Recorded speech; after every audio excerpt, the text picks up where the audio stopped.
По 3-годишна служба во Скопје, американската амбасадорка Анџела Агелер си заминува од Македонија.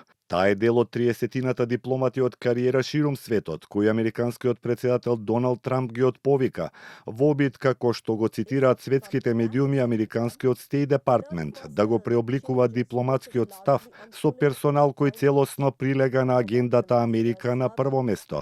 Американската амбасада во Скопје потврди дека Агелер ја напушта функцијата, а во изјава за МИА велат дека и се благодарни за незината служба и дека сега се посветени на обезбедување непречена транзиција до назначување на незин наследник. Кој ќе наследи Агелер за сега не е познато, но дел од аналитичарите не исклучуваат можност, наместо кариерен дипломат, Скопје да добие представник со поизразен политички бекграунд и со поостар дипломатски пристап.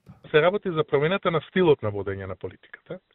Имајте предвид дека и досегашните дипломати, кога ќе се смени председателот, бидејќи се тие негови директни представници, ја следат политиката на актуелниот председател.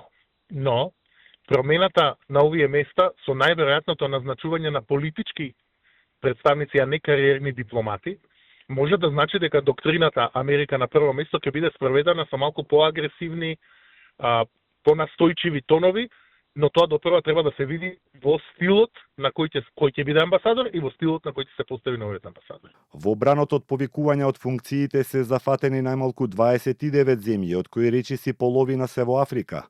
Во Европа, освен Македонија, промена на амбасадорските места има и во Црна Гора, Словачка и Ерменија.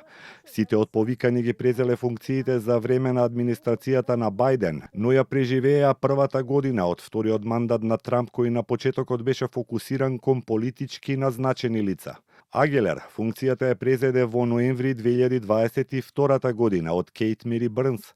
Останува запаметена по острите пораки за корупцијата, а во една прилика рече дека во Македонија владее епидемија од корупција.